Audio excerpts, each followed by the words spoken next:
രചന അവതരണം റിൻസി പ്രിൻസ്. മകളുടെ കരം പിടിച്ച് മിഥുന്റെ കൈകളിലേക്ക് ഏൽപ്പിക്കുമ്പോൾ ആ അച്ഛനും ഇത്തിരി കരഞ്ഞിരുന്നു. ശ്രീകോവിലിന് മുൻപിലേക്ക് നോക്കി പ്രാർത്ഥിക്കുമ്പോൾ എന്ത് പ്രാർത്ഥിക്കണമെന്ന് അവൾക്കും അറിയില്ലായിരുന്നു. എങ്കിലും ഈ താലിയുടെയും അതിൻ്റെ ഉടയോൻ്റെയും ആയുസ്സിനു വേണ്ടി അവൾ പ്രാർത്ഥിച്ചു. ഒരു പെൺകുട്ടിയുടെ ജീവിതത്തിൽ ഏറ്റവും പ്രധാനപ്പെട്ട ദിവസമാണല്ലോ. ഒരിക്കൽ പോലും ആഗ്രഹിച്ചിട്ടില്ലാത്ത ഒരാൾക്കൊപ്പം.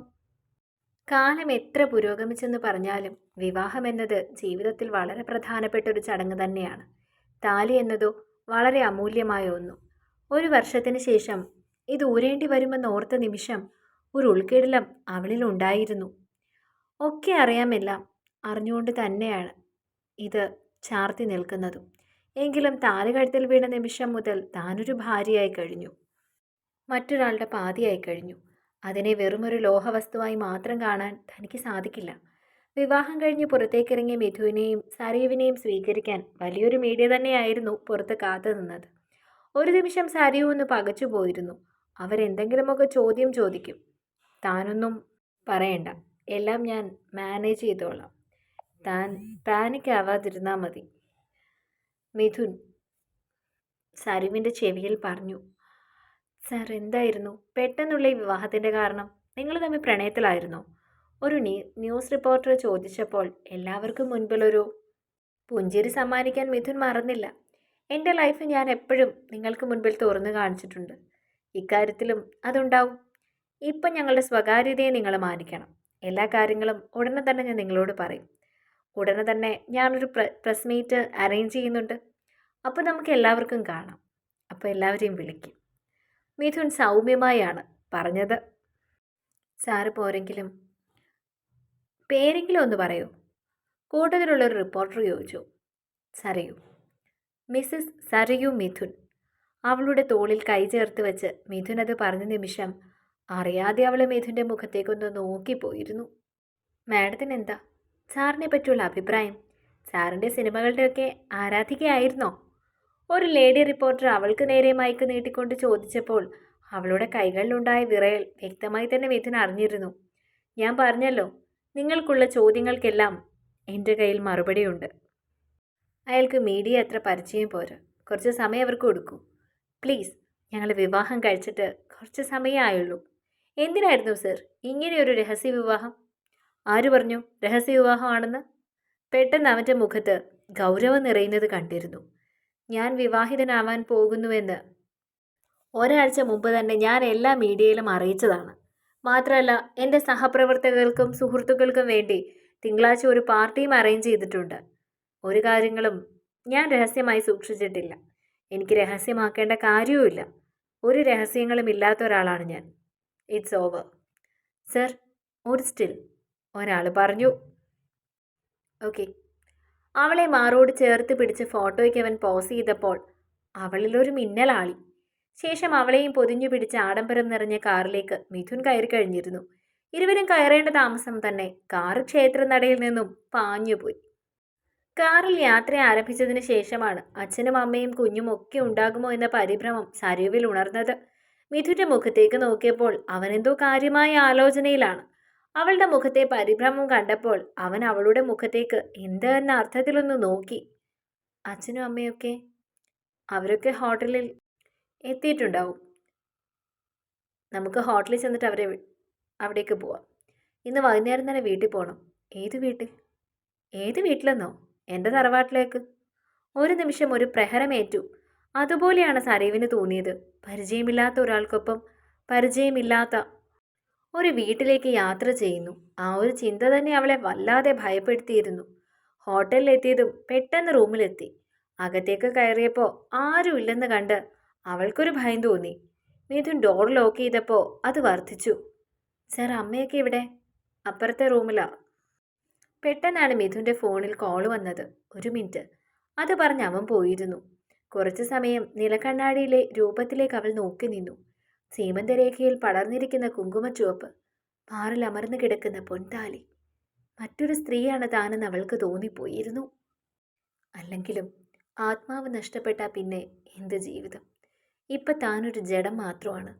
മറ്റുള്ളവർക്ക് വേണ്ടി പ്രവർത്തിക്കുന്ന ഒരു ഉടലുണ്ടെന്ന് ചെറിയൊരു മാറ്റമുണ്ട്. സരയു, എന്താ സർ? ഫ്ലൈറ്റ് ഡിലേ ആണ്. വേണമെങ്കിൽ താനൊന്ന് ഫ്രഷ് ആയിക്കോ. എനിക്ക് ഫ്ലൈറ്റിലൊക്കെ കയറാൻ പേടിയാണ് സർ. സാറ് ഫ്ലൈറ്റിൽ പോയിക്കോളൂ, ഞാൻ അച്ഛൻ്റെ കൂടെ വരാം. താൻ എന്താ ഈ പറയുന്നത്? മംഗലാപുരത്ത് നിന്ന് കൊച്ചി വരെ പോകുന്നതാണോ തനിക്ക് പേടിയാണെന്ന് പറയുന്നത്? എനിക്ക് പേടിയാണ് സർ, ശീലമില്ല. അതൊക്കെ ഒന്ന് കയറി കഴിയുമ്പോൾ മാറിക്കോളും. പെട്ടെന്നാണ് ഡോറിലൊരു മുട്ട് കേട്ടത്. മിഥുൻ തുറന്നപ്പോൾ അരുന്ധതിയാണ്. എന്താ അമ്മേ? മോളെവിടെ? അപ്പോഴേക്കും സരയു എത്തി. വാത്സല്യത്തോടെ അവളുടെ അരികിൽ ഓടിയെത്തി അവർ. അപ്പോഴേക്കും സരയു അവരെ നോക്കി ഹൃദ്യമായി ചിരിച്ചു. പൊള്ളുന്നൊരു ഓർമ്മ തന്നെ മിഥുൻ്റെ മനസ്സിൽ കൂടി പാഞ്ഞുപോയി. തൻ്റെ വിവാഹം കഴിഞ്ഞപ്പോൾ ശിഖയെ കാണാൻ ഓടിയെത്തിയ അമ്മയെ അവൾ അവഗണിച്ച് വേദനിപ്പിച്ച ചിത്രം. ഫ്ലൈറ്റ് ലേറ്റാവും, കുറച്ച് സമയമുണ്ടെന്നാണ് അറിഞ്ഞത്. നിങ്ങളൊന്ന് കുടജാത്രയിൽ പോകൂ. ഇവിടെ വരെ വന്നിട്ട് കുടജാത്രയിൽ പോകാതെ പോകണ്ട. അടുത്ത കുടജാത്രി, അരുന്ധതി പറഞ്ഞു. മറ്റൊരിക്കലാവട്ടെ അമ്മേ, മിഥുൻ പറഞ്ഞു. അതല്ലടാ, ദേവീ പ്രീതിക്കായി ആദിശങ്കരൻ തപസ് ചെയ്തത് കുടജാത്രിയിലെ ഉത്തുംഗത്തിലെ സർവജ്ഞപീഠമെന്ന കൽമണ്ഡപത്തിലാണ്. നിങ്ങളുടെ ജീവിതത്തിൽ ഒരു ബുദ്ധിമുട്ടും ഉണ്ടാവാതിരിക്കണം. ഒന്നും ഉണ്ടാവില്ലമ്മേ. എങ്കിൽ നിങ്ങൾ റെസ്റ്റ് എടുക്ക്. നിറഞ്ഞ മനസ്സോടെ അത് പറഞ്ഞ് അമ്മ പോകാൻ തുടങ്ങിയപ്പോൾ സരയു വാതിൽ വരെ അവരെ അനുഗമിച്ചു. സാർ, എനിക്ക് അച്ഛനെ ഒന്ന് കാണാൻ പറ്റുമോ? അവർ പോയതും മടിയോട് ചോദിച്ചു സരയു.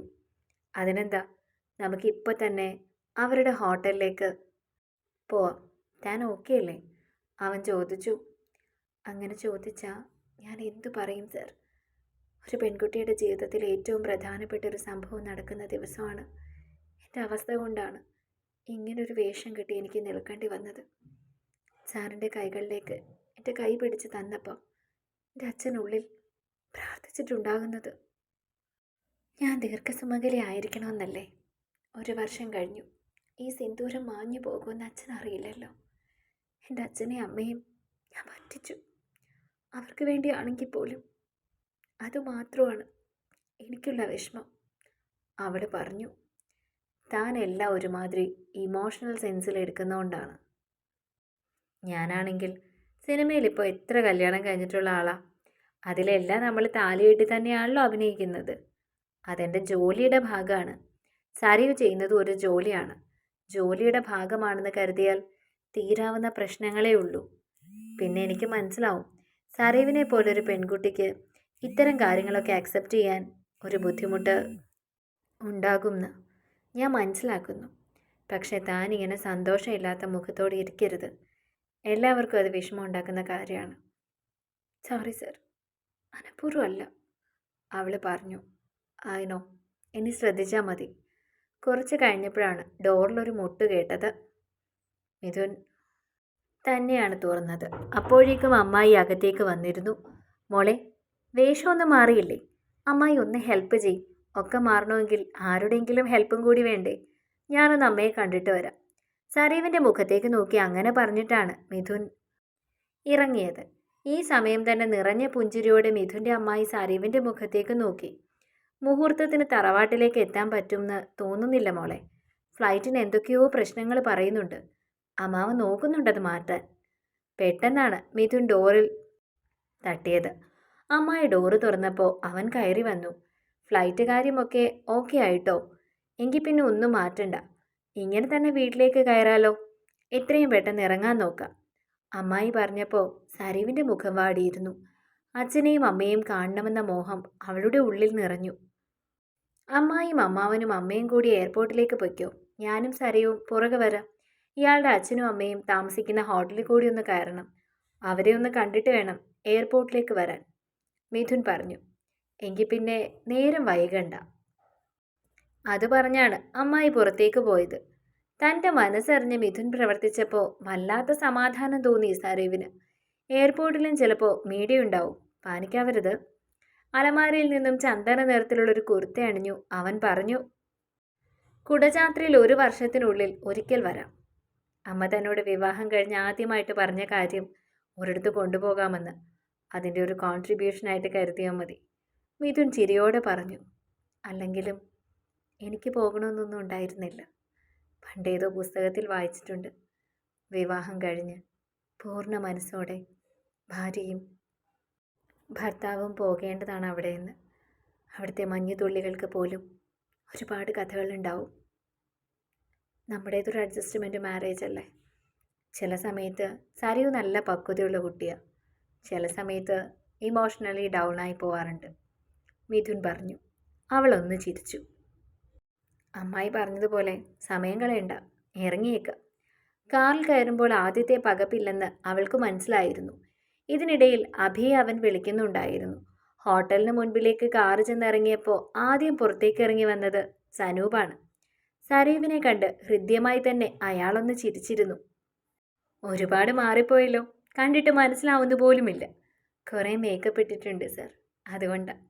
സനൂപിനോട് സരയു പറഞ്ഞപ്പോൾ മിഥുൻ അടക്കം ചിരിച്ചു പോയിരുന്നു. അവരെങ്ങനെയാ പോകുന്നേ? സനൂപ് ചോദിച്ചു. അവർക്ക് AC കമ്പാർട്ട്മെൻറ്റ് ബുക്ക് ചെയ്തിട്ടുണ്ട് ട്രെയിനിൽ. എല്ലാവരും ഫ്ലൈറ്റിൽ പോകാമെന്നാണ് പറഞ്ഞത്. അപ്പോൾ ഇയാളുടെ അമ്മയും മുത്തശ്ശിയും ഒന്നും പരിചയമില്ലല്ലോ. കാര്യങ്ങളൊക്കെ അവിടെ അഭി നോക്കിക്കോളും. ഞങ്ങൾക്ക് മുഹൂർത്തത്തിൽ തന്നെ വീട്ടിൽ കയറണം. അമ്മയ്ക്ക് ഒരു വാശി. ഏതായാലും എല്ലാ കാര്യങ്ങളും ചടങ്ങ് പോലെ നടക്കുന്നതാണ് നല്ലത്, സനൂപ് പറഞ്ഞു. എത്ര ചടങ്ങ് നടന്നാലും സത്യങ്ങളൊക്കെ നമുക്കറിയാമല്ലോ. മിഥുൻ്റെ ആ മറുപടിയിൽ ഉലഞ്ഞു പോയിരുന്നു സരയു. ആ സത്യം അവളെ ഭയപ്പെടുത്തി നീറ്റി തുടങ്ങി. മിഥുനൊപ്പം ഹോട്ടൽ മുറിയിലേക്ക് ചെന്നപ്പോൾ അച്ഛനും അമ്മയും കുഞ്ഞിയും മുത്തശ്ശിയും ഒക്കെ ഒരു മുറിയിൽ തന്നെ ഉണ്ടായിരുന്നു. ഒരു നിമിഷം സരയുവിനെ കണ്ടപ്പോഴേക്കും മുത്തശ്ശി ഓടി വന്ന് കെട്ടിപ്പിടിച്ചു. സന്തോഷം കൊണ്ട് ആ കണ്ണുകൾ നിറഞ്ഞിരുന്നു. വാതിൽക്കൽ മിഥുനെ കണ്ടപ്പോഴാണ് ആ വികാരവിക്ഷോഭങ്ങൾ മാറിയത്. ചിരിയോടെ അവൻ അകത്തേക്ക് കയറി. നിങ്ങൾ ഇറങ്ങിയായോ കുട്ടിയെ? മുത്തശ്ശി ചോദിച്ചു. അതെ മുത്തശ്ശി, ഇപ്പം തന്നെ ഒരുപാട് താമസിച്ചു. മുഹൂർത്തത്തിന് തന്നെ നിലവിളക്കെടുത്ത് വീട്ടിൽ കയറണം എന്നാണ് അമ്മ പറയുന്നത്. അതുകൊണ്ട് എനിക്ക് നിൽക്കാൻ നിർവാഹമില്ല. എന്താവശ്യം ഉണ്ടെങ്കിൽ അഭിയോട് പറഞ്ഞാൽ മതി. പിന്നെ എൻ്റെ പേഴ്സണൽ മാനേജർ ഇവിടെ ഉണ്ട്, മിഥുൻ പറഞ്ഞപ്പോൾ രാഘവൻ ഒന്ന് ചിരിച്ചിരുന്നു. സാരമില്ല മോനെ, മോൻ്റെ തിരക്ക് മനസ്സിലാക്കും ഞങ്ങൾക്ക്. എൻ്റെ കുട്ടി ഒരു പാവമാണ്. പൊന്നുപോലെ നോക്കണമെന്ന് ഞാൻ പറയുന്നില്ല, പക്ഷെ വേദനിപ്പിക്കാതെ നോക്കിക്കോണേ. നിറകണ്ണുകളോടെ അവൻ്റെ കൈ പിടിച്ച് രാഘവൻ അത് പറഞ്ഞപ്പോൾ അറിയാതെ മിഥുനും ഒന്ന് വല്ലാതായി പോയിരുന്നു. വേദനിപ്പിക്കാൻ വേണ്ടിയല്ലല്ലോ ഞാൻ സ്വന്തമാക്കിയത്. അയാളുടെ മുഖത്തേക്ക് നോക്കാതെയാണ് അവനത് പറഞ്ഞത്. ആ മറുപടിയിൽ 4 മുഖങ്ങളും ഒന്ന് പ്രകാശിച്ചിരുന്നു. മുത്തശ്ശിയോടും രാഘവനോടും അമ്മയോടും ഒക്കെ അനുഗ്രഹം വാങ്ങിയാണ് സരയും മിഥുനും ഇറങ്ങാൻ തുടങ്ങിയത്. പോകും മുൻപ് കുഞ്ഞി അവളെ കെട്ടിപ്പിടിച്ച് കരഞ്ഞു. നിങ്ങൾ ആരും വിഷമിക്കേണ്ട കാര്യമൊന്നുമില്ല. എപ്പോൾ വേണമെങ്കിലും നിങ്ങൾക്ക് തറവാട്ടിലേക്ക് വരാം. മാക്സിമം പോയാൽ ഒരാഴ്ച, അത് കഴിയുമ്പോഴേക്ക് ഈ തിരക്കൊക്കെ മാറും. പിന്നെ ഞാൻ നാട്ടിൽ തന്നെ ഉണ്ടാവില്ല. വർഷത്തിൽ 1-2 ആഴ്ചയിലായിരിക്കും ഞാൻ ഉണ്ടാകുക.